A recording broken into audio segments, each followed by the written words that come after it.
dude, being in a band is like any other relationship. You're only actually on stage for fucking, 45 minutes to 3 hours, maybe. That's the fun part. That's the thing that you do because you enjoy it. The job is sitting in the van. The job is fucking loading the trailer. The job is humping gear around. The job is fucking sitting in a van that smells like fucking assholes and feet. And you've been in it for fucking 10 weeks and you're trying to not just fucking lose your mind.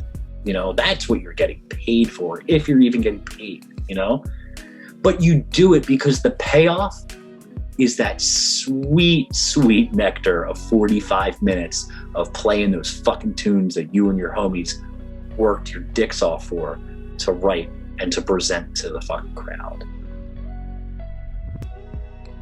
That session where we recorded this album was, one of the brightest days in a dark time that I had for a very long time. I think all musicians at that point, we all work this job, if you can call it a job, because we love it. And when it was all of a sudden ripped away, I think we were all going pretty crazy.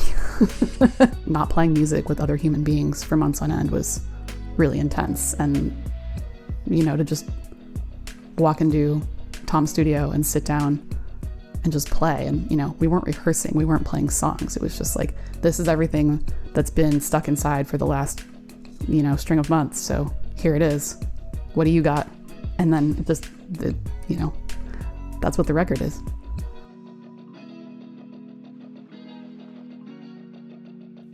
Tom fucking Hamilton on the Weird Music Podcast. My man, so glad to have you here.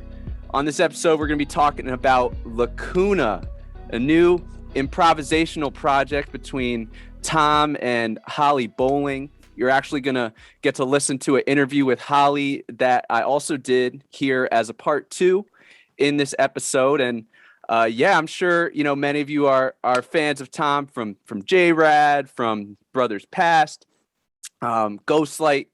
Tom, man, super glad to have you on here today. So to start this off, Lacuna, this thing's totally improvised.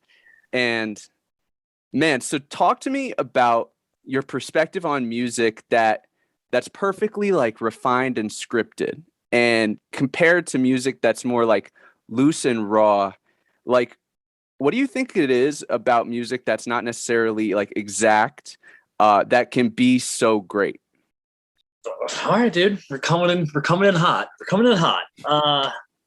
There's no such thing as perfect music, right? There's nothing's perfect, really, and I think the shit that is timeless, I think the shit that, like, people still listen to the Beatles, like, like they consume the Beatles, they consume the Stones, fucking Zeppelin, the classics, right? I think the thing that makes those bands and those records is that it's not perfect. It's multiple people doing things their way, and somebody else in the band is doing something that counterbalances them, and there's like just all this stuff that makes the ride enjoyable. And I think on a primal level, we listen to it and we hear that, and we respond to it. Like if you solo just like the drums in a Stones track, and then listen to just the guitar, and then listen to just the bass, you're like, wow, these guys fucking suck, But when you put it all together, it's like, holy shit, it's the Rolling Stones. It's that thing. So I think there's a beauty and a magic. It's what people can do. It's like that's like the thing. It's humans working together to create shit. I was thinking about this today, actually, earlier, about just like, I had this epiphany recently because of this project. We're talking about like, just like roots and where we came from and where I came from. And the first like organized music I played was in an orchestra when I was a kid. I realized recently that really kind of set the tone for like my entire career. The idea of like, I can remember the Mr. Soprani was the guy's name, was the music teacher, and the guy who led the orchestra. And he always stressed the power of what we could do. You know, what the orchestra can do, what we can do as a group of people is so much more than you can do as an individual, you know, like, and that was something that's always really stuck with me, man, you know? So I've always been like, I've always been more so into collaborating and more so into a band thing. And that idea of, you know, the whole being greater than the sum of the parts, you know? And, you know, so and inherently with that comes sloppiness, you know, because we're just human, you know? So like the thing of like an orchestra, right? You have all of these people following one conductor, right? But no one's dead on with it. You know, there's a movement. Each section moves a little differently than each other section. And it's like, it's the ocean, man, you know, it's just waves and crests and yeah, I think it's cool. And I think that's the difference between the music that I think will be, you know, listened to in 100 years from now and music that won't be. You know, I think things that are made that are now like everything's fixed, you know, like all the vocals are auto-tuned and you know, a lot of the instruments aren't even real instruments anymore. They're samples, so they're perfectly tuned samples and all this stuff. And it's just not the same thing. You know, I think that it's sterile in a way. And I think there's it doesn't compute. You know what I mean? It's like, you ever see The Matrix? You know, when they talk about, you know, the first few versions of The Matrix, we made a paradise and humans rejected it because that's not what we do. You know, we don't do perfection. We don't do paradise. That's not what it is. You know, what we do is the human condition, and that is sloppy and ugly and tumultuous and beautiful and whatever. I love what you say. Like the power of what we can do has been like a guiding principle for you since your early days. Yeah, that mindset, it kind of flies in the face of the traditional approach like most of us would naturally take with anything, where it's kind of thinking from it's like a self-oriented perspective, like from an I kind of ego, and we want things to be so the way we would expect it to be. Like we have this expectation of what we would deem to be like quote unquote sarcastically said perfect. So what you're describing is kind of counter opposed to this idea of the ego involved with music. And especially if you zoom out, you start to think about like the rock star persona, and you know, there's a lot of ego in music, and it's the best music to me is like there's a group ego instead of an individual ego. 100%, you're a fucking gang, dude. You get to a place and it's you and your posse. You know, I mean, the ego thing's funny because it's things like you have the lead singer that's like, well, I'm just going to go solo, or you know, shit like that, and you know, and nothing ends up happening, you know, because you know, it's like, well, it wasn't about you. You know, it was about you with these other people, you know, like, you know, David Lee Roth can go and try to have a solo career. And it's like, well, yeah, man, that's not going to probably be what you think it is, because, you know, the reason that Van Halen was Van Halen was because it was all of you, you know, it was all four of you. And yeah, man. I mean, I think there's a difference between ego and confidence, you know? How so? Like, elaborate on that. I'll go with entitlement. I think the fine line is believing that you can do something as opposed to believing that everything you do is good. You know, I have the ability to write a good song. I know that somewhere in my existence, I can probably muster the ability to write a good song. I've done it before. That, I think, is a mild sense of confidence. Ego would be, I write good songs. It's not easy it's not a straight line. It's you gotta figure it out. And as you get older, that line moves and things are different. Yeah, man. You said the willing participant thing earlier. That's like a big, that's a big part of it, right? It's got to be, everybody's got to be on that same page. Everybody's got to be, and everybody has to believe in each other. My first band, Brothers Past, I lost the room. I lost the locker room, kind of like how a coach can lose the ear of his team, and then he's no longer an effective coach, because somebody fucking listens. It's like that happened with Brothers Past. Somewhere, I wasn't the band, but I was definitely the leader of the band, and I had a vision for the band, and it was a thing where it was like, hey, this is what you come to the table with a vision, and then we're all active participants, and then with those other people, they help make that vision come into focus better, and be the general idea be better than it was, and then the execution, right, and that's how you do it. You do everything together. And then it got to a point where they no longer, I guess, trusted my vision, and then everything kind of fell apart, and so it's like, I think that's maybe sometimes where ego gets in the way, where it turns into this thing of like not knowing what it is that you bring to the table. It's which is an ego crushing thing, when you realize that sometimes maybe it's like, hey, you know what, in this instance, I'm not the guy. I'm the guy that helps the guy. And there's nothing wrong with that. But sometimes people don't want to hear that. No, it all comes back like the ego has to serve the music and not the other way around. How do you think, in both, like, talking separately about the live music setting, but also in the recording setting, how do you think like ego can either help or hurt? Well, the confidence thing, man, that's a big one.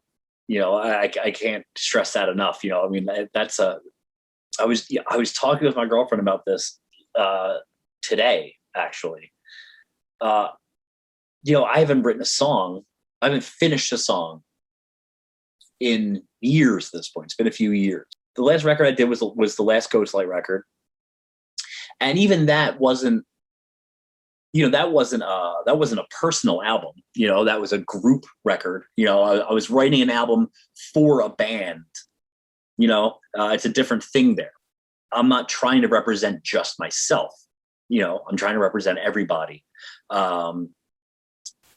So that was a different exercise, right? That was a different exercise than myself writing, kind of just following my own muse, But even that, that Ghostlight record was 3 fucking years ago. So it's been a minute, and it's time now. I'm currently writing, trying to write a new Ghostlight record, and and I have this other band called More that I started during the pandemic. That is, we've only just played at my studio, but it's an unbelievable band, and we're writing new music, and then I also have, just during quarantine, I wrote like 40 other songs, that like I don't even know what the fuck to do with them. It's just, I just had this huge folder full of fucking demos, and I haven't finished anything.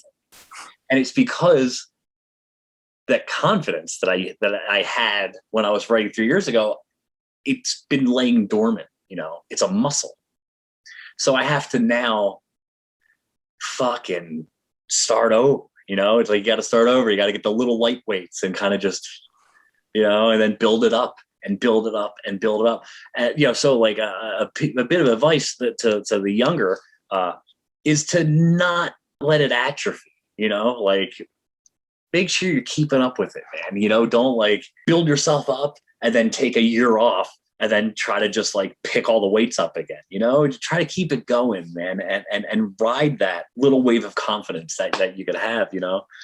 I think that's like a super important thing. Just as far as like writing and stuff, I've always just been so anti-ego that it's like kind of sometimes been a detriment, you know, because of things like that, where it's like I'll like shun the ego so much that I'm shunning my own self-confidence and stuff. Like that. So yeah, I get, you know, again, but it's like there's no fucking, you know, there's no handbook, man. You know, it's like you just kind of figure it out as you go, and as you're going, you're like, oh shit, you know, it's like you have to keep going the whole time. So you step in shit. Well, it's like, okay, I gotta just keep going, and you know, hopefully I can wipe it off as I'm walking. You know, you can't really, you know, or at least that's how I work. You know, it's like I'm always trying to face forward and move on to the next thing, and that thing of like trusting yourself and believe in your ideas. You know, like it's like if you have a good idea and you know it's a good idea, well, fucking stand up for it. You know, like, no, man, like I really think that this is going to make what we're doing better. You know, but I think the most important thing is to look at your own ideas, look at any idea as removed as humanly possible, you know, and like, don't be afraid to say something sucks. You know what I mean? It's a thing, you know, I've always run into this where like, you know, when you're collaborating and, you know, and you have and there are people that they want their idea to be used just because they want their idea to be used. You know what I mean? And it's like, look, dude, I get it. You know, like you want to be a part of the process and whatever, you know, but creating like that, it's like, it can't be about ego, right? It's gotta be, it's like best ball golf. You know what I mean? It's like, okay, look, man, whoever hits the longest shot, well, that's the one we're going to use, you know? And like, it's like, you know, you can't feel bad about yourself if you're, you know, not the guy that can, you know, bring all those ideas to the table. And, you know, so I think like, I think that's just an important thing, you know, of being super real with yourself about ideas and learning that it's okay to be like, hey, you know what? That's not very good. And then to go back to the fucking drawing board and do better, you know, or, you know, or to be like, hey, that sounds like something. I'm not going to, you know, use it, or I'm going to change it so it no longer sounds like whatever it is, you know, like shit like that. I think these like checking in with yourself things are like the most important parts of being creative. You know, it's like we're in a weird time culturally, especially in rock music, you know, guitar driven music. Well, I mean, I think maybe just in general, like with any kind of art culturally, I mean, you know, I've been, me and all the guys in JRAD, we've been playing in original bands since the late 90s. That's a long fucking time, dude. That's 2 decades. And none of us have had the kind of success that we currently have with JRAD, with original music, right? The thing that everyone's fucking going bananas about is a cover band. You know, we all know this. It's not like we like have any fucking illusions that we're like, that we're the shit, or we're, you know, we're not the Grateful Dead. We know this, you know, we know we're just a bunch of lucky guys that, you know, happened to be able to improvise great together and, you know, and do the thing that JRAD is. But, you know, original music was always the goal for all of us, you know, and, you know, we're in this time where people covering things is more popular than people creating new art. And that's a scary thing, man. It's a scary thing. It's scary. It's a scary thing to think that the public doesn't trust artists, or they don't trust themselves, or are just, we've grown apathetic or cynical or just fucking lazy to discover something new, you know, and to embrace it and be cool about it, instead of just being like, oh, well, this reminds me of that, so therefore I like it. You know what I mean? It's a fucked up place to live, you know? Imagine I can't imagine it. It's a hard thing to really put your head into, right? But try with all of your might, right? Being in a situation where the only thing you've ever heard was Elvis and Sinatra. Okay? That's the only music you've heard, you know, classical. And then all of a sudden, over the course of 5 years, you have the Beatles, the Stones, the Who, and now Zeppelin, Zappa, Janis, fucking Miles Davis, Herbie Hancock. What the fuck is going on? All of this stuff that is brand new, that's just coming out of fucking the ether and coming in and into all of our consciousness. And people weren't like, the majority of people weren't like, fuck that shit. You know, they were like, whoa, what is this? I want to experience this. This is new. This is new information. I want to know what this is and exist in it. You know what I mean? There was a constant influx of new sounds and new words and new sights and new. And we all enjoyed it and embraced it. And I feel now, you know, there's a lot of just kind of like, well, does it remind me of anything? You know, is there a sentimentality to it? Because if there's not, then I don't give a fuck. And that sucks. You know, that's a weird thing to exist in. So, you know, getting back to the shit about being in the studio or being in a band or whatever, try to keep that in mind. Try to keep in mind the idea of pushing yourself to come up with a more original sounding idea, you know, like, you know, instead of just like, you know, there's a lot of bands that just sound like just like a gray mixture of all these other like things, you know, like I love our scene. I love the jam scene, man. I love the scene because of its potential, you know, and I've been saying this since the early days of Brothers Past of, you know, the thing that the Grateful Dead had, it wasn't tie-dye and it wasn't acid and it wasn't, you know, hippies. It was fucking songs, man, you know. They had songs and they had beautiful songs and they had styles that kept evolving and moving. You know what I mean? Like no one would ever if you played somebody fucking Born Cross-Eyed by the Grateful Dead and then played them Ripple and then play them Estimated Prophet, those aren't the same bands. You know what I mean? Those, you know, like how fucking different all that shit is. That is what we should be striving for in our scene. The continuation of the want to innovate, you know, the urge to create new things, the urge to expand our scene and to expand our listeners and expand ourselves into different sounding shit, you know, instead of it just being like, well, I'm going to try to sound a little bit like the Dead and a little bit like Phish and a little bit like fucking, you know, and then it just turns into this like beige mush, you know. It's like, you know, but the thing is that gets harder to do as time goes on, you know. And so it's like, I don't know, you know, like that's the thing of like, just like stick with it and just try, you know, listen to your own shit with a critical ear and be like, oh, wow, that sounds just like a Phish song. Put that in the trash. You know what I mean?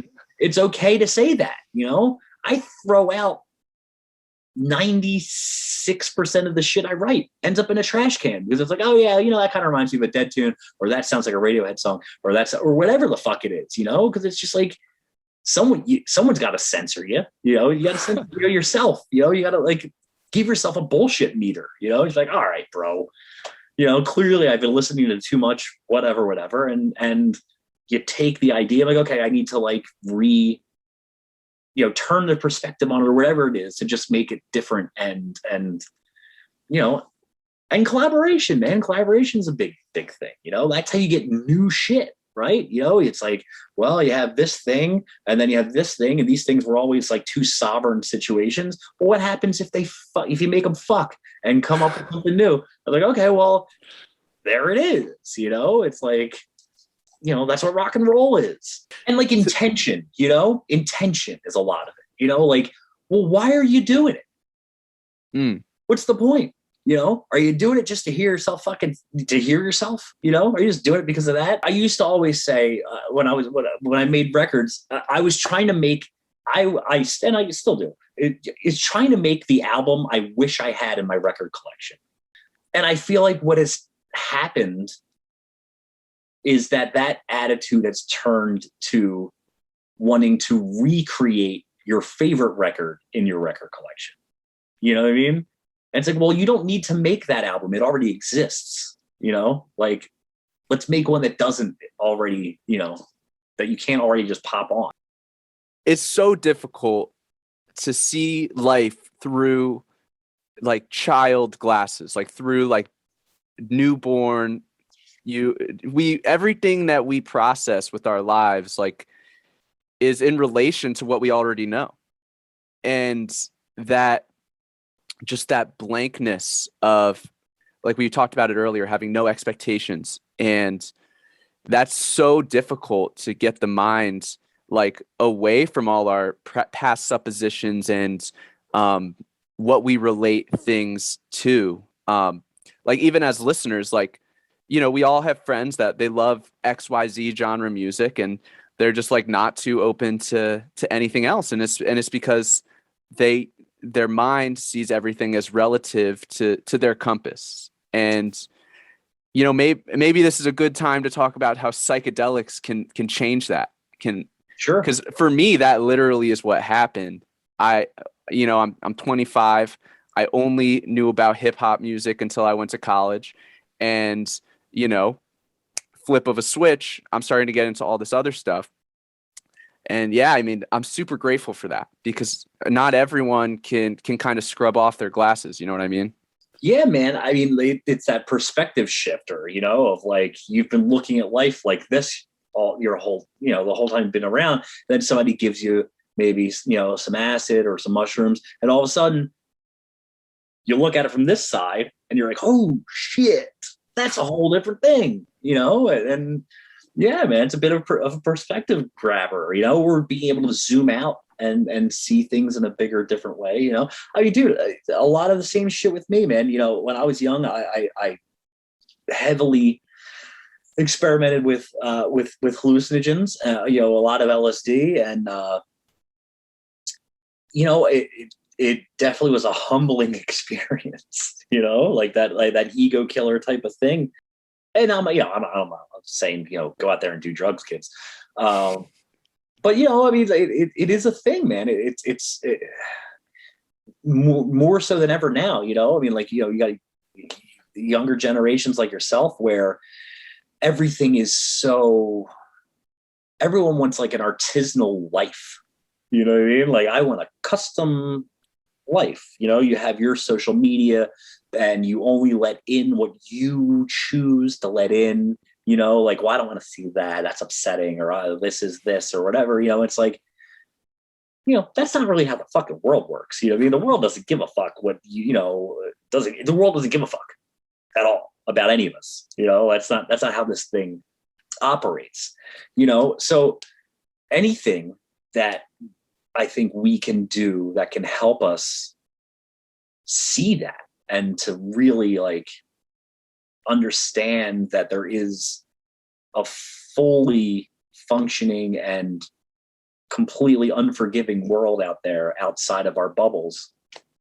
I think that's just an overall important situation, and right now it seems like a lot of the way people are kind of figuring that out is taking a little fucking little dab of do you, just a little, a little cap, a little stem, a little, how you doing? A little pop, Hell yeah. All right. So zooming out here, like way far, talking about music itself, like one of the most human things we can come across. It's like so elusive to understand just like how and why it can be so moving and profound. How come like the psychological experience of music, of rhythm, of harmony can be so like jaw-dropping, heart exploding, and just profound? Jesus Christ, bud. You're really laying it out there. Dude, there are so many answers to that question. I mean, we're all looking for something. There's no blanket answer to that. You know, it's why does a person see somebody play a set at the Blue Note and they see a guy rip a solo that you know changes somebody's perception of fucking time and space, right? And why? Is it because they witnessed an individual do something that was just superhuman? You know, did they witness an individual do something great? That's a possibility, right? That's something that could resonate within somebody, seeing what a person is capable of, right? Or was it because of the whole band? Maybe it was trio, and it was just the energy of what happened at that moment, and seeing what people can do.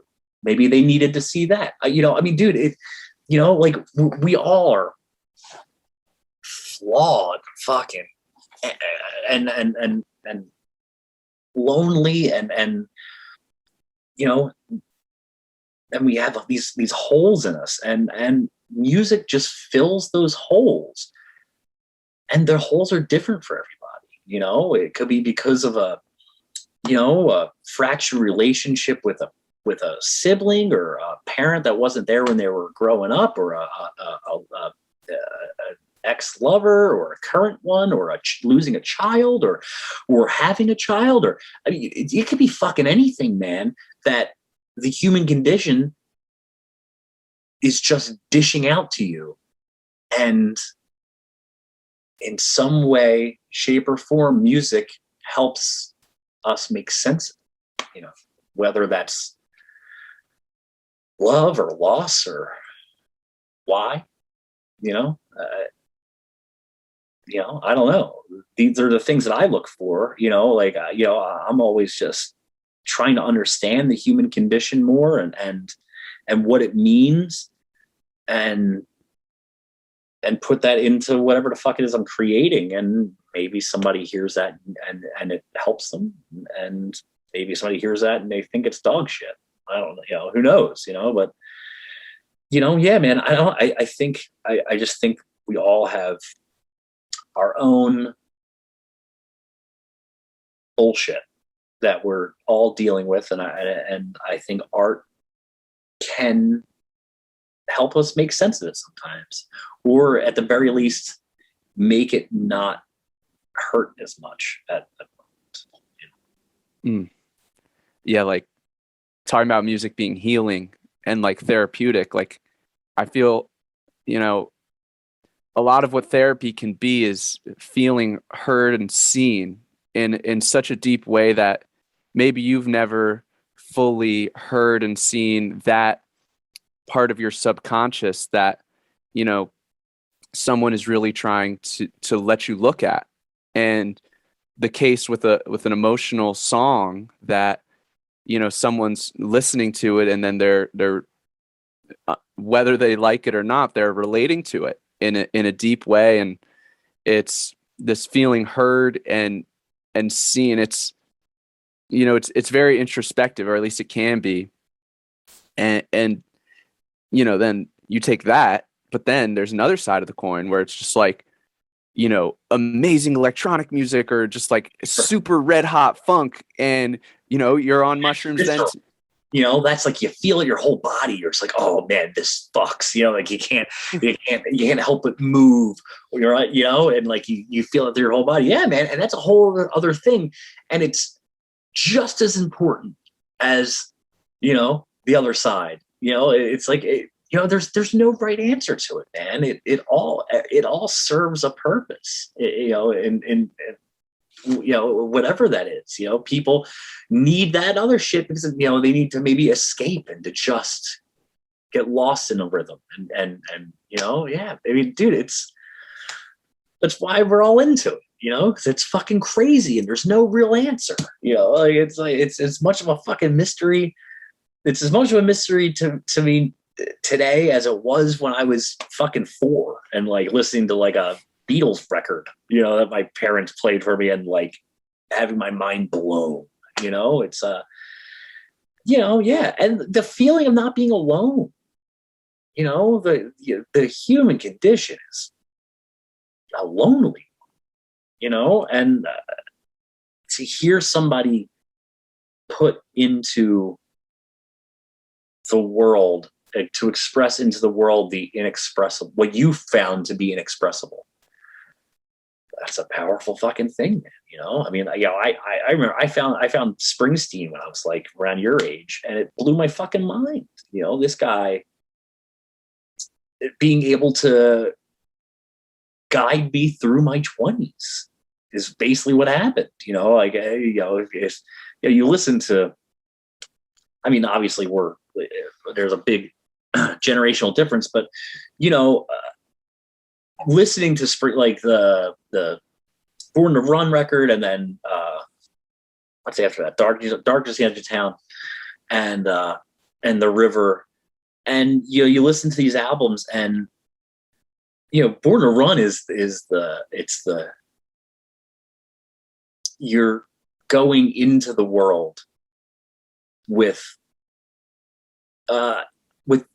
it's like the us against the world thing that you have when you're young, where you're just like, okay, man, I'm going to get out of this fucking town and I'm going to fucking do something about it. And I'm going to make something of myself. And, maybe there's you have a partner with you, and it's like, honey, it's me, it's you and me. And we're going to make it, which is a great amount of optimism and a beautiful way to go into adulthood. And then there's the unfortunate realities that hit when you get to your late 20s, where maybe you check back in with those people and, they didn't get out of that town, and they're, in a job they fucking hate, and, a marriage that's on its way in down the shitter, and, the realities of adulthood that maybe aren't the greatest. They hit, and that's what a lot of Darkness in Edge of Town was. And those records helped me. They helped me process those years of my life. I mean, I fortunately, I was always just a musician, so I didn't go through all of that stuff, but it helped me understand my friends, and it helped me understand my parents, for sure, because I mean, their generation was way more of the, I mean, they're Springsteen's generation. So it was just, it helped me make a lot of sense about things. And that's all you can really hope for, right? Is to have it help you, figure shit out, Mm-hmm. Would you say it's a stretch to say that psychedelics give you an edge with songwriting or with improvisation?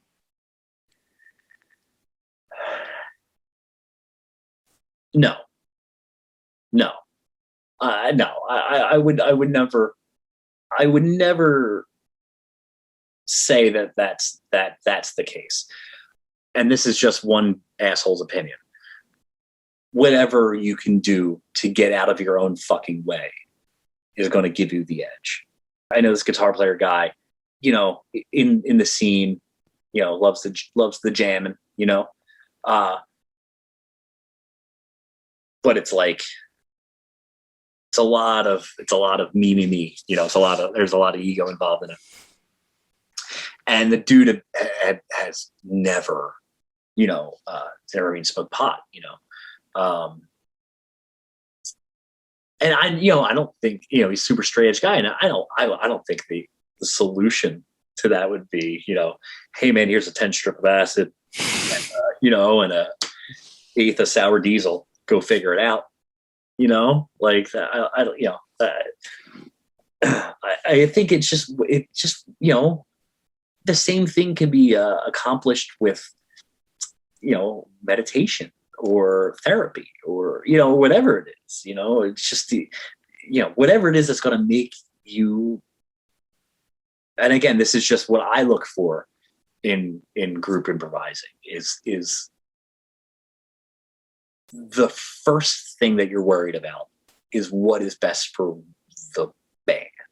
What is the best thing for what is happening right now, And if that means doing nothing, to not even second guess it, to just be like, oh yeah, I shouldn't play right now, because anything that I'm going to do is not going to make this better.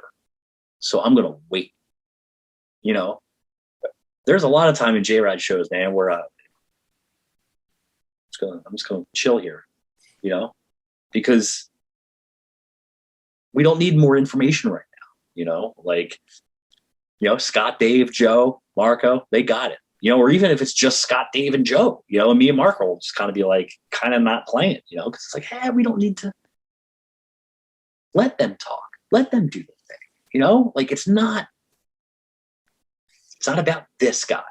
It's about the whole thing. And I, whatever it is that's going to make that your concern, whether it's LSD or just, having a talk with your mom or whatever, whatever it is, then yeah, man, that's cool. I love that answer.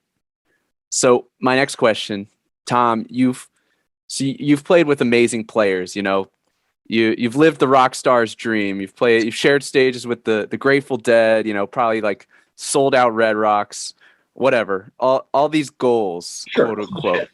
From your experience, has meeting these like quote unquote goals left you feeling fulfilled and satisfied? Like, what insights has the success that you've gotten? What insights has that given you on what fulfillment actually is? Oh man, that's a heavy question, man. That's something that's definitely been in my mind a lot as well. I don't know. The goal was I never ever in my life did I think that I would play with, any of the guys in the Dead, or that I'd play with Warren, or, Red Rocks. That wasn't even a consideration. That these weren't goals because I didn't think they were actually like tangible. I didn't even know there were options. The goal for me was to hopefully play, theaters, and to be able to play 1,000 to 2,000 seat theater anywhere in the country. That's all. That's the end goal. That was it. I everything else, and there was nothing else other than that. I only really thought about that, and up until my late 20s, I didn't even think about it with anybody except with Brothers Past, with my band, my crew, my posse, right? And yeah, and that was always the focus. Was just like, okay, what's gonna make us successful as a band, all of us, and it didn't matter. It never mattered who was doing what, it's just like, all right, what are we going to do to get these goals? And how things have happened. Yeah, I couldn't have possibly fucking guessed how it's all turned out. But it is interesting because, now, I'm 40, and while a lot of my friends and peers were having families and, getting married, having kids, I was working on my job and working on my career. I have found fulfillment in my job for sure. Like, I love the fact that I've gotten to do some of the shit I've done. I think it's cool, but honestly, the thing that I found is like, okay, I mean, I have found fulfillment in my career, and but it's pointed out the lack of fulfillment I've had in like, my personal life, and and having a family and stuff like that. And that's been a heavy thing to like really, you know, have to grapple with, be like, oh shit, man, that's something I still want. I do want that. I do want to have a family. I do want to have kids and a wife and all that stuff. And,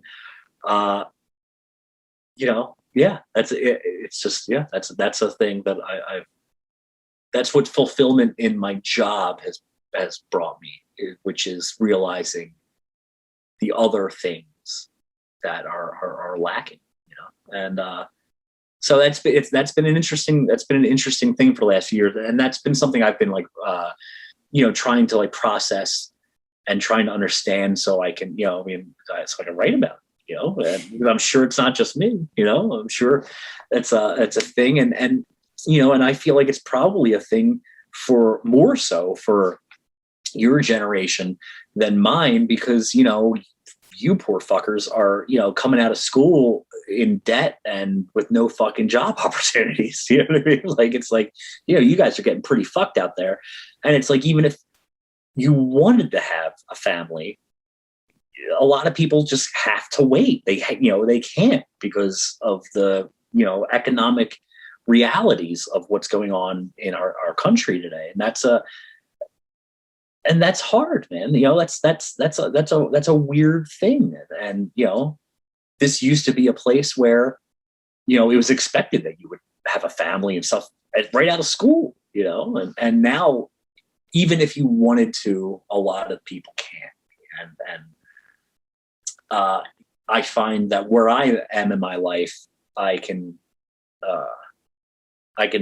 identify with that idea of the wanting for those things in my life and not being there yet. So I don't know. That's just shit I think about. So it's almost like, you getting up to the musical mountaintop you've realized the things you don't have from being up there. It's not fun. Nothing's very fun if you're by yourself, and I mean, like, even like, like Joe and Marco both, have families and kids, and my brother, my sister. I mean, everybody has a family, and I never really thought about it, because I was always just so laser focused on work, and laser focused on the all this shit that we're talking about. I mean, I spent my entire life thinking about this stuff, and yeah, so now here we are, and it's like, okay, well, shit, man, I'm at the top of the mountain. I'm not fucking, Mick Jagger, bro. It's like, I'm not Bono. I'm just a dude that happens to be in a fucking popular Grateful Dead cover band. Like, that's not how I drew up the play. Believe me, bud. Like, I was expecting to be here because of original music, because of, because Brothers Past fucking just kept killing it and doing a thing, not because, we imploded and then all this shit happened. It's yeah, man, I don't know. It's all been interesting. It's an interesting thing. I feel like that might have been a heavier answer than you were expecting, but no expectations. All right. Fair enough. So, so you've been in a bunch of different bands, and a lot of the listeners of this podcast they're in up and coming bands. And, everyone, if you're a human today, you've got to work in teams. What you've learned from collaborating, from touring the country in raggedy vans, maybe now tour buses with all these homies, like, what have you learned, and what advice can you share about being a really good bandmate? Dude, I mean, a lot of it's a lot of it is repeating what we've been talking about, man. Lose the fucking ego and be a part of a team. Like, know your role, know what you're good at, know what you're bad at, and find the ways to bring what you're good at into your organization, and to either hide what you're not good at, or find ways to improve what you're not good at, all just to help the team, dude. It's like, it's all about, in theory, everyone wants the same thing, right? Everybody wants the same thing. Everyone wants to be successful, right? What that means is can be a varying definition, success. What is that? But like, dude, being in a band is like any other relationship, man, and it's like, if you have a good, healthy relationship with a partner, that's due to a lot of communication and empathy, and those are the things that are going to make a band work. Like, you have to respect each other, and you have to, be able to be like, it's like, dude, you're on tour. You're only actually on stage for fucking, 45 minutes to 3 hours, maybe, depending on what kind of music you do and what, it's like, if you're the opening band or if you're the headline, like whatever, but you're not working very much, That's the fun part. That's the thing that you do because you enjoy it. The job is sitting in the van. The job is fucking loading the trailer. The job is humping gear around. The job is fucking sitting in a van that smells like fucking assholes and feet. And you've been in it for fucking 10 weeks and you're trying to not just fucking lose your mind. That's the job. That's what you're getting paid for, if you're even getting paid, But you do it because the payoff is that sweet, sweet nectar of 45 minutes of playing those fucking tunes that you and your homies worked your dicks off for to write and to present to the fucking crowd, and to present to the audience. That's the thing. Don't take your eye off the fucking ball, man. The minute you do is when you start fucking up, like, it's not about anything other than that time, than that 45 minutes or that hour or whatever the fuck it is that you're playing. That's what it's about. You have to make sure that that's what it's always about. It's not about, can my girlfriend come to the show? It's not about, whose idea was used to blah, blah, blah, who the fuck cares? None of it, man. The only thing that matters is that thing. And if you're all on that page and you're all, fucking swimming in the same direction, nothing's going to fucking stop you, man. Everybody's got to be a willing participant, man, and just believe in what's going on, And if you look at it that way, and you look at it as being a team and, and knowing your role, it's like, okay, not everyone is going to be the person with the vision, like, we talked about that too, of like, hey, you know what? I have good leadership skills, but I'm not necessarily the guy with the vision. So how can I help with that? And you find ways to do it if you want, if like you're willing to put in that kind of work and have conversations with each other. And sometimes those conversations are fucking not easy, have those hard talks about like, okay, well, realistically, who am I in this band? Realistically, who are you in this band? What are we as a group? What are these things? Like, that's the shit, man. And yeah. Being objective is like such a unbelievable skill. Like, it's so tough to learn, and it's so powerful to get out of our subjectivity and to just be objective about what's right. Yeah. Yeah, man, it's difficult as fuck. And, a lot of that comes from experience and perspective, which are hard things to have as a young person, and that's why it's, being in your 20s is a fucking nightmare, because it's a lot of figuring it out. What am I doing? What's my role? What's my purpose? Shit that, like, once you get into your 30s, you realize none of it even fucking mattered. You're like, oh yeah, that was all bullshit. So yeah, man, it's just caring, just care, just care about each other. And I feel like the rest of it will take care of itself. when I was 24 years old, I was on tour with Brothers Pass, and we did this huge tour that was dog shit, dude. We played. It was probably 2 weeks long, and we played probably every night to nobody, fucking nobody, dude. Like every night was 4 people. We'd get done playing a ripping set, and then you would just hear like one guy be like, "Woo!" Just fucking, just pride swallowing. But the end of the tour was the reason for the whole thing. The end of the tour was we were playing our first real festival. It was called the All Good Music Festival, and it was in, I don't know where the fuck it was, but West Virginia, I think. So that was the point of the whole thing. And so we were fine eating shit for this whole tour because we're like, man, we're going to play at a real festival, our first real festival. So we get to this thing, and we get there, and we're the first band of the day. Okay. Now, when you play a festival, you usually don't get to sound check or any of that type of shit. You just got to kind of, get up there, throw, go, and whatever. Right. But we're the first band of the day. So we got to get there early. And in theory, we were going to be able to get there early, set up and sound check. Right. Man, this is so great for us. This is going to be awesome.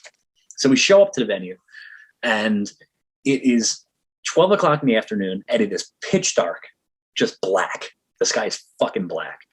And we're just kind of standing around because it's like, well, clearly it's going to fucking rain. So we're not really in a rush to put our gear up on a stage, So the guy that runs the festival comes over, and he's like, what the fuck are you kids doing, And we're like, oh, nothing. It's going to rain. The guy's like, it's not going to rain. We're like, dude, it's pitch black. It's going to rain, There's no rain in the fucking forecast. What the fuck do you guys know? Just get your fucking gear up on stage. Come on, we got a schedule to keep, We're kids. We don't know. We're like, okay, sure, sir. So we start loading our stuff up, and, we're, hey, man, are you sure this is okay? And the guy's like, I got the best crew in the fucking country. If it starts to rain, all your gear will be covered with tarps before, drop one hits the deck. We're like, all right, man, what do we know? We're a bunch of children, So we set our gear up. We sound check. Fucking biggest stage we've ever been on at this point. Like we think we're fucking the shit, Stage sounds great. We got a good set list written. We got about an hour to kill before everything starts. So we're just like, dude, we're going to be fucking, this is going to be our big break, So we get off stage. We go back, and there's like a huge tent for catering. And that's where we're going to hang until until it's time to go. And as soon as we get underneath the tent, I'm talking like Forrest Gump in Vietnam level rain, just like torrential, cartoonish rain, dude, like sideways. It's just I get 2 of every animal and build a boat kind of rain, just like unbelievable. And we're just sitting there under this tent, hoping that what this guy told us about our gear being protected is true, right? It wasn't. So after 30 minutes of torrential downpours, they come down and they're like, hey, you guys should go check your gear and see if it's still okay for your set. Dude, we get up there, and everything is just drenched, dude. My laptop broke. 2 of my pedals broke. The keyboard player lost 2 keyboards. Fucking our drummer had this like E-drum set up. I think one of half of that was broken. Just all of our shit was fucked. We are devastated because we're also poor. We're poor kids that have we can barely afford the shit we have, let alone to get it fixed, But anyway, we get what we can get working. And the dude's like, all right, man, time to go. It's showtime. And we're like, all right, fuck it. Show must go on. We're like, rah, rah, rah. Let's fucking do it. We go up, dude. And we start playing. And all of a sudden, people just start coming out of the fucking woodwork, man. Everybody's coming out of their tents, coming out of the woods. And all of a sudden, there's this huge fucking crowd. And we're fucking killing it, dude. For about 14 minutes, we are killing it. I look over, Wayne Coyne from the Flaming Lips is standing on the side of the stage watching us, losing his mind. He's loving it. And at the time, he was a big influence on us. So, I'm like, dude, this is it. We're doing the thing. And then all of a sudden, I couldn't hear the keyboards in my monitor. So I look over to ask the monitor guy on the side of the stage to turn up the keyboards. And I look over and he's not there. But not only is he not there, the whole section collapsed. And I walk over and this dude is hanging on the scaffolding and is like his whole, like all of his gear and like the soundboard and everything collapsed down. And because of the rain, it like fucked the stage up. So they come running over. They shut it down. We only got to play for 14 fucking minutes and they shut everything down. There's like, the stage is going to fucking collapse. Blah, blah, blah. And our big moment was ruined completely. I was done with music. I was done. I was like, dude, I'm going home. I'm going to go back to school. I'm going to figure it out, but I'm not doing this shit anymore. You know what I mean? I was just like, I'm fucking over it, man. I'm fucking over it. I can't deal with this shit. And after, we pack up all of our soggy equipment and we load it in our van and we're just kind of hanging out. And I saw Wayne Coyne again. And I went up to him and I gave him a copy of the album that we had just put out. And I was like, hey, man, you guys were a big influence on us. And we just made this record. I'd love for you to check it out sometime. And he was like, hey, man, I saw what happened over there. And he put his arm around me. He's like, yo, man, let's go grab a beer or something. It's like 2 p.m. Yeah. And I'm like, oh, okay. And we go into the catering tent and he grabs like 2 PBRs and we sit down. And he just lays it out. And he's like, look, dude, he's like, I'm 43 years old. I live in an okay house in a shitty neighborhood that I grew up in. I live in the same town I grew up in. I'm not rich at all. He's like, but I get to create all the time. I get to make music all the time. He's like, so you got to think to yourself, is that enough? Is it enough? Do you need the chicks? Do you need the drugs? Do you need the party? And if the answer is yes, then you're probably right. You should go home and go back to school or figure out another thing. It's like, but if it's enough to get to be able to do this, don't be an asshole, dude. Just stick it out and you'll be fine. And here I am. You seem fine. 16 years later, I'm all right, but that kind of perspective I didn't have at 24. I needed a guy who, now that I think about it, is, was almost how old I am now, to help me out with that. And to say that to me and to be like, hey man, get out of your own fucking way. It's like, if you need the ego shit, such as, the drugs and party and stuff, fuck off and get out of here and do something else, but like, if it's cool to just be a musician, then just be a musician. And like, when shit like this happens, laugh about it and go home. So I don't know. There's some perspective. Long Tom fucking Hamilton. Yeah, Wayne fucking Coyne, actually, more importantly. That guy saved my career. Let's rope this back into Lacuna, winding down here. Yeah, got this awesome improvisational album. Tied up with a bow here. Uh-huh. Put some wrapping paper on it. So I'm going to read the song list here. Okay. Smile pretty for the camera. Mm-hmm. The elevator goes up. Pavement grass. Your shadow looms large. I salsa lost. The swimmer. Lacuna. Exit this way. 8 songs. This whole thing is an improvisational session that was totally just, there was no agenda between Tom and Holly. And yeah, it's coming out in November. So my question, Tom, I just read these songs. How the hell do you come up with song names? Like, what is your thinking in that situation? Dude, okay, so, I've been friends with Joe and Marco for a long time. And, they had the duo, right? They had this band, this instrumental band. And I used to bust Joe's balls all the fucking time about, even before the duo, Joe was in a band called Fat Mama, which is also like an instrumental band. And I used to fucking bust his stones, because I'd be like, because their songs would have just like these like throwaway titles because it didn't fucking matter. It never mattered. They're just instrumental tunes. There's no lyrics to tie yourself to like a theme or an idea or anything. And I used to always fucking just be like, you pricks have it so easy on naming songs because it just doesn't matter. You get to say whatever you want. And then here we are. When this record got recorded, I was just like, oh my God, this is it. I have finally reached the point where I get to experience what Joe and those guys experience.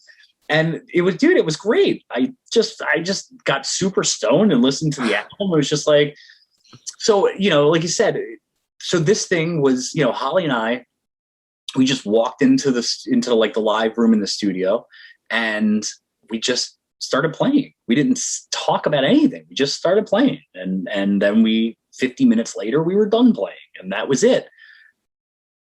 But listening through, once, I mixed it and made it into what it is, it was like, okay, well, we have to find ways to make these into tracks, So it's all just arbitrary, really. It's like, okay, well, this is where a new theme starts, so we'll make this a new song type of thing. And then I just fucking got baked and just was like, all right, well, what should we name this? Oh, how about that?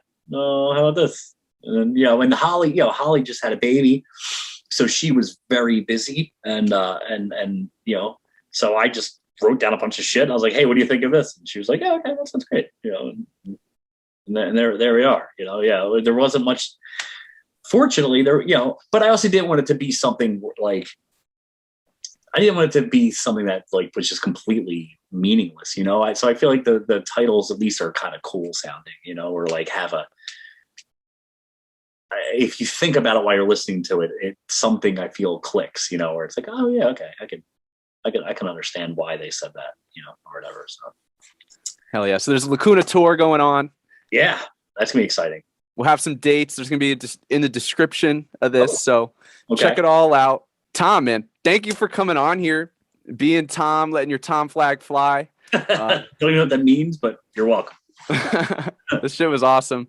Hell yeah, this is the Weird Music Podcast. Check out Lacuna, Ghostlight, J-Rad, maybe go to archive.org, throw some Brothers Past on. Yeah, do it up. I put out 4 records under the name American Babies. They're all on Spotify. Check them out, man. There's some really cool, weird records in there. If you're into, shit that definitely like, it's like the first record is real like Americana, and as it goes, it just gets weirder and weirder. And by the last record, it's fucking super insane, electronic-y, weird. And yeah, man, great stuff under that too. So get out there and check all that shit out and spread the word. Tom, man, thank you. This is the Weird Music Podcast, y'all. Tell your cousin we love you. We've got Holly Bowling, and we're here to talk about Lacuna. It's a new project between Holly and Tom Hamilton. During the summer of 2020, we're all on lockdown. So Holly, you're pregnant at the time, and you drive across country and you stop by Tom's studio, and you guys just like jammed for 45 minutes and ended up, that's kind of the genesis of Lacuna.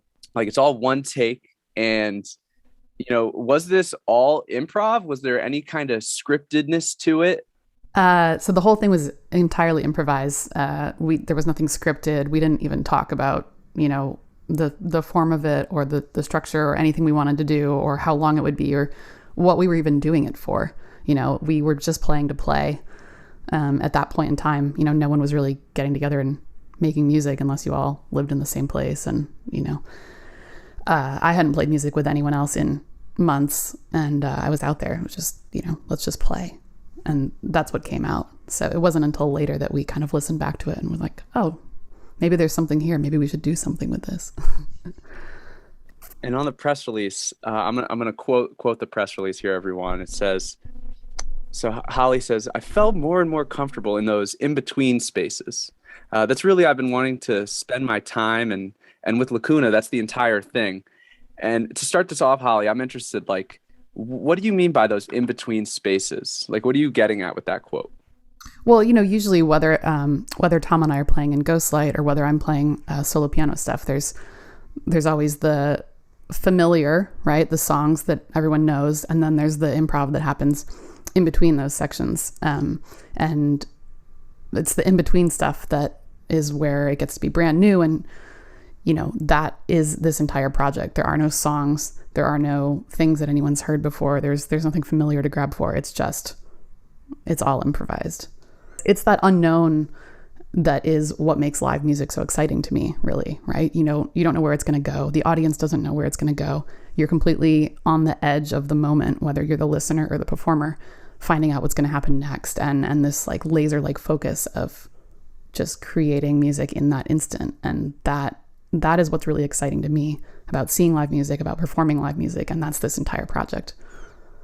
Would you say those open-ended parts are more risky? Yeah, and that's the whole thing that's exciting about it. It's this whole pairing of risk versus reward. You can go out and play a show where you're playing the same songs every night, and you know that you can nail them, and it's going to come out technically perfect, no mistakes. You can do the same thing every night and have a very consistent show. Or you can go out there and take a bunch of risks, and sometimes it's going to sound like shit, and you're not going to nail it, and it's not going to do what you want it to do. And other times you're going to have these beautiful moments of catharsis where something meaningful happens. But if you don't take that risk, you're never going to find those moments. What's your mental approach going into something where you don't have any like rhyme or reason? I love it. It's really freeing. If you don't have any plan of what you're going to do, there's nothing you can do wrong, right? I mean, I guess you could play something really boring, or you could, play things that are very predictable or get stuck somewhere. But I don't know. My thought process going into it is just to kind of clear your head and get everything else out of the way and try to really be absorbed in that moment and, listening to the other person, keeping that dialogue open, and then, just being open to all possibilities of what could happen. So Lacuna is this entirely organic, like just open-ended improvisational thing. Are there lyrics on the record?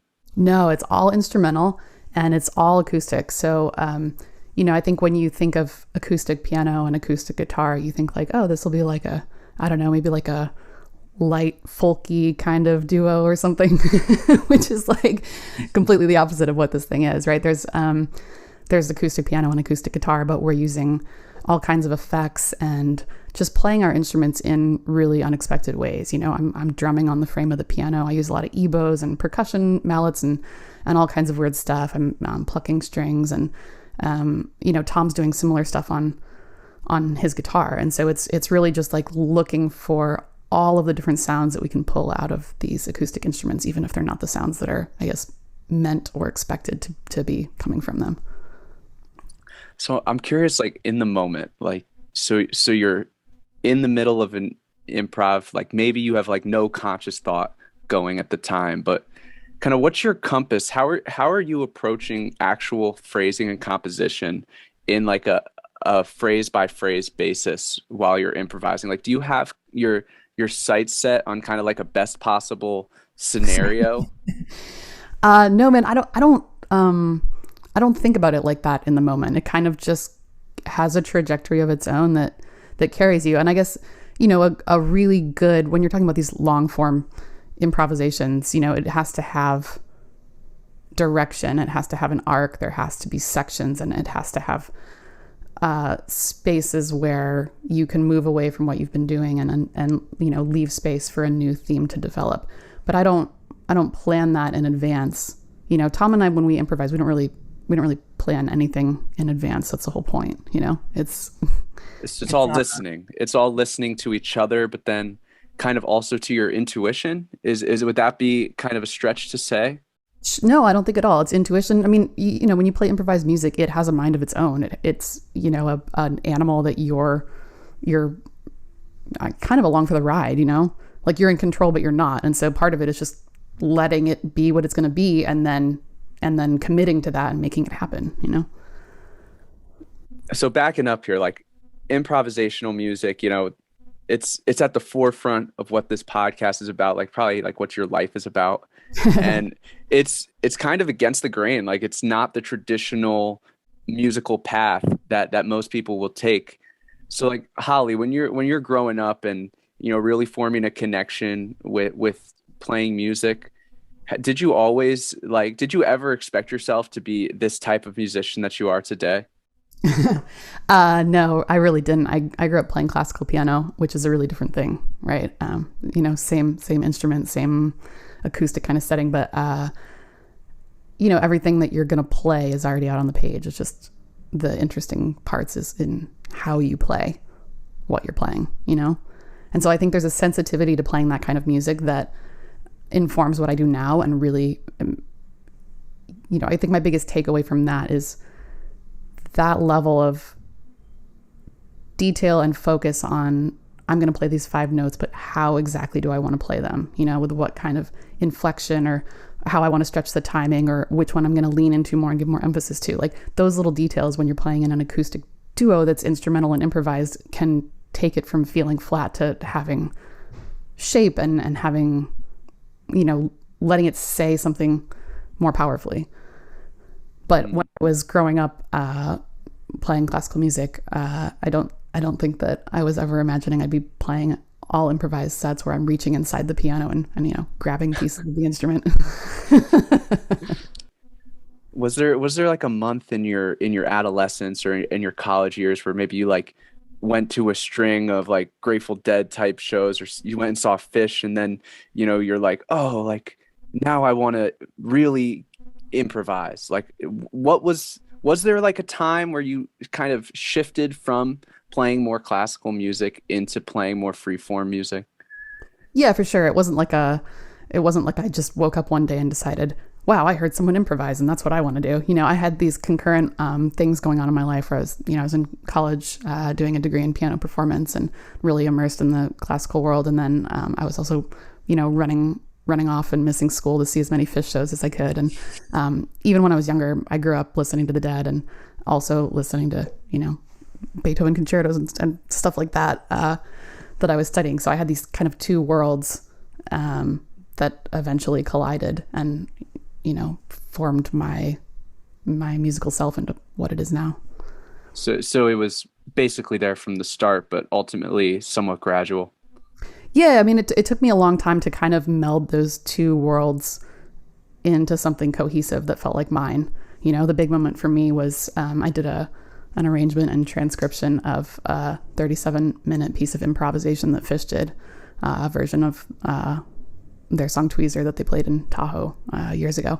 And I kind of took a classical music approach to this piece of improvisation. I wrote the whole thing out note for note and then arranged it into something I could play on piano. And that was kind of what started bridging those 2 worlds for me. But that was still a very scripted kind of thing, And so then from there, I kind of changed into taking, all of the, I guess, doors that I'd been able to open on my instrument technically through the classical music world and starting to let the improvisational music that I had been really into listening to and seeing start to come out through that outlet, And then there was also a time someone gave me a Keith Jarrett record at a show and the Colton concert, and I went home and listened to it and was like, wow, this dude just goes up there and just improvises for the entire show. No one knows any of this stuff. No one's ever heard any of this stuff before. They're not going to hear songs that they know, and people love it. You can do that. I didn't know that was an option, that you could actually play a show like that and people would come back again and see it, And so that for me was like, well, that's the ideal. That's what I really want to do. And I think this duo is the closest thing to that I've ever had. And one of my favorite parts about especially seeing live improv is just kind of how vulnerable the moment is, especially the way the musician is being vulnerable. What role do you think vulnerability plays in making music? Do you see it as something that's really necessary, being vulnerable and sincere? And how do you get yourself, even maybe if you're having a really shitty day, how do you still kind of turn the page to be vulnerable and sincere on stage, even in those days that are the most gray? I mean, I don't think that you entirely need to turn the page, if you're having a shit day. If I'm having a shit day and I go out there and I put that into what I'm playing, someone else who's out there also having a shit day, what I'm saying through my instrument is probably going to relate to them, You know, it doesn't need to be like all kittens and rainbows and sunshine all the time. So I think you have to get your own shit out of the way enough to be able to do your job and keep your focus on playing. But the whole point of music is putting all of your experiences and all of your emotions into what you're playing. So I think you just use it. And that's the point. You know, I don't think it's very interesting to go listen to someone play who's not going to put what they're feeling into what they're playing, you know? And also to your point of vulnerability, that goes for, you know, the emotions and stuff that you're letting be present in the music. And it also goes for the unplanned nature of the music you're playing, right? That is a really vulnerable position to be in, to go up there and be like, we have no idea what we're going to play. It could totally suck. This could be the night, you know? Like maybe it won't work. But I think that makes it exciting for people, you know? I don't want to go to a show and see the same canned routine over and over and over again. I want to go and know that like this is something that's happening right now, and like anything could happen, good or bad, you know? That's what makes me keep going back for more, and that's, you know, that's the experience I want to give people. And this is really like the magic of what Lacuna is, because it's like one of the worst times in any of our lives, like having to be totally like trapped and isolated, and you know, all of a sudden you find yourself in a situation where you actually get to relate with someone and play music, and it's like all that pent up energy, you just kind of let it out, right? Yeah, I mean, that session where we recorded this album was, I mean, one of the brightest days in a dark time that I had for a very long time. You know, I think all musicians at that point, you know, we all work this job, if you can call it a job, because we love it. And when it was all of a sudden ripped away, I think we were all going pretty crazy.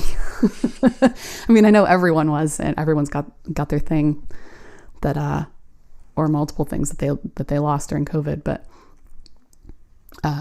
not playing music with other human beings for months on end was really intense. And, you know, to just walk into Tom's studio and sit down and just play. And, you know, we weren't rehearsing, we weren't playing songs. It was just like, this is everything that's been stuck inside for the last, you know, string of months. So here it is. What do you got? And then just you know, that's what the record is. Has it shifted your perspective and the way you kind of frame the opportunity you have to create music, to be a musician, to even just to play with other people? Like how do you kind of mentally frame that differently post pandemic? I guess just not taking it for granted, you know. It's funny, there's definitely parts of being a musician and being on the road that are not the most fun parts, you know. But in the middle of COVID, you know, like I'd say, you know, packing up your gear and dragging it out of the venue at the end of the night and loading it up is it's nobody's favorite part of the day, you know. But there was a point where I was packing my stuff up into the van that summer after not doing it for months, with the understanding that this meant I was going to get to play again. And I'd never been so happy to be struggling to lift my case into the back of the vehicle, you know. I'd say that appeal faded again pretty quickly, but the shows I've played since we've had the opportunity to play again, as COVID has kind of started to mellow out, there's still a lot around that's not normal. You know, like going to play shows right now is not the carefree thing that it was before. But the minute that you actually get to start playing music, all the rest of the stuff that happens before and after that's still, you know, pretty stressful just disappears. And having that space of a few hours where it's the same as it ever was, and it's just that moment and nothing else, you know, that has always been and continues to be a refuge and a respite, and, you know, something that I don't think I ever took for granted and ever will. Yeah, so I want to shift gears, jump to the side of the mountain here. So like improvisational music, it's inherently psychedelic, like drugs and substances aside. It's like overwhelming at times, and just like the live music experience, we talk a lot about it here. how profound it can be. You know, most people who like you, Holly Bowling, who are kind of the torch bearers, the ones on stage providing this experience for all us, like you're relatively tapped in to things people might start to understand from taking psychedelics or from meditation. And my question for you is, like, has psychedelics or like any kind of spiritual experiences shaped the way you play music? And like, if so, how? I mean, I think it's a pretty natural pairing, right? Improvisational music and psychedelics. It's definitely a peanut butter and jelly kind of thing going on there. But I think they're all pathways to the same thing, you know, the same experience. However you figure out, you know, whatever your path is to get there. You know, when we recorded Lacuna, I was pregnant. I was definitely not eating psychedelics before recording. But I walked out of the room that day feeling, you know, feeling high, feeling just incredible. And I think when you go to a good show or you play a good show, if you do it right, you know, you walk out in an altered state of consciousness, even without psychedelics, right? Psychedelics are, you know, also fun paired with live music for sure. But yeah, I think it's just getting into a place where, again, it comes down to like being on the edge of the moment and really experiencing just moment after moment after moment, and getting all the rest of the stuff out of the way. And it's that state of consciousness is what I'm aiming for when I'm playing and improvising. And I think that's a big part of what makes psychedelics so appealing too. I'm curious to hear your take on like why having your mind hanging on the edge of the moment, like you say, like how come that psychological like exercise can be so moving? I don't know, man. I'm trying to think about how to answer this without it sounding completely cheesy.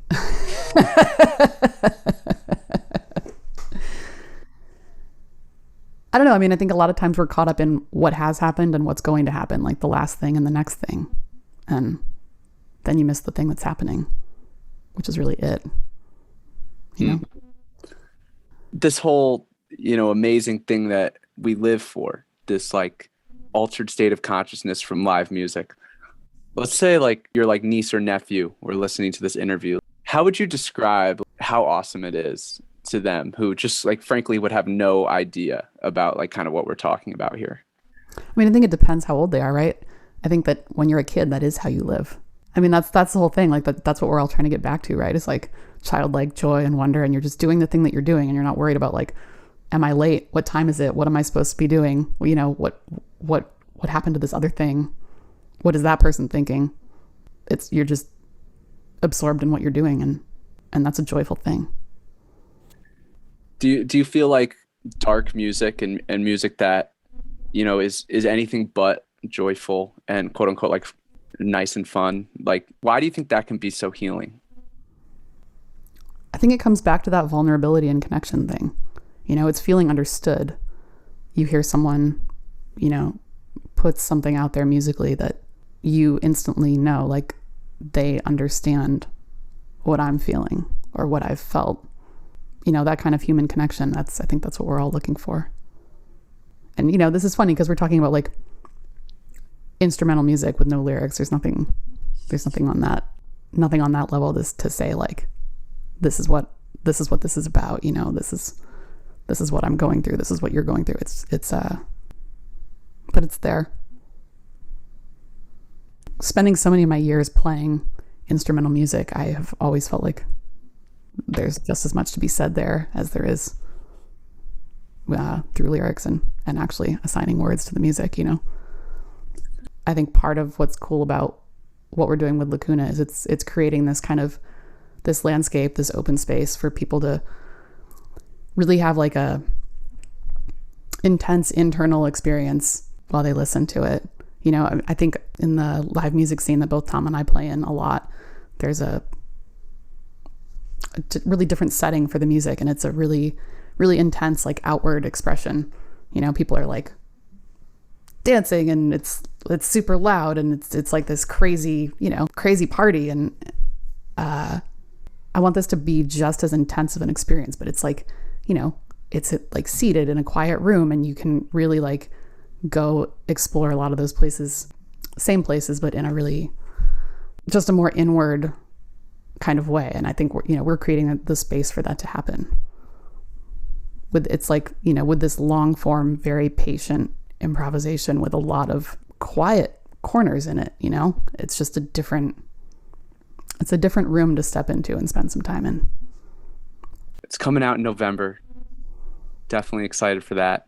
Anything else you want to leave all the Holly Bowling fans off with here? I would just say that, recording this album was a very, very different process than any other album. Usually you go in with an idea of these songs that we're gonna do, and there's take after take, and there's a process of self-criticism and listening and going back and winnowing through what you've done and picking the best stuff and putting all the pieces together to make it the best thing that you can make it. And it's just, editing over and over and over again and shaping it into what you want it to be. And with Lacuna, we weren't making an album, we were playing just to play because we were desperate to play and make music. It was a very different thing from the very beginning. I love it. Holly, PS question here before we sign off. Like, you mentioned just how tough it is for musicians to have to go without music. It's something that means so much to all of us, really, who care enough to like listen to a podcast like this. Given just how almost like pseudo-religious and just essential it is, and do you feel a degree of like purposefulness and meaningfulness and being that person on stage, like kind of in the context of really what your music means to us? Yeah, 100%. I mean, it's the same way for people on stage, like you mentioned how it's pseudo religious, and yeah, it's church for everybody involved. It's church every time you walk on stage and pick up your instrument or sit down at your instrument. I'm definitely not picking up the piano. But yeah, that it's like a sacred space, for I guess a lack of a better way to put it. And it is the chance to put everything that you've been through out there. And I think it's always been this way a little bit, but now more than ever, it takes a lot for people to get out there, get to the show. It's not an easy thing to make church happen, on either side at this point. But I mean, we all missed it. And we all need it. It's I think it's something none of us can live without. You've got a way with words, and even greater way with the ivory. Holly, thank you. Thank you for being on here. Ghostlight, check them out. Holly's solo tour, Lacuna tour coming up. Unfortunately, I don't believe you'll be coming through Ohio. But who knows? Maybe it'll go really well and you'll announce a national tour. But I digress. Holly Bowling, thank you for coming on here. Really, really appreciate the genuine answers and all the music. Thank you. Yeah, great talking with you. Thanks for having me on. Thank you for listening. Shout out to the sponsor, SEM Tickets. We love y'all. We'll see you real soon.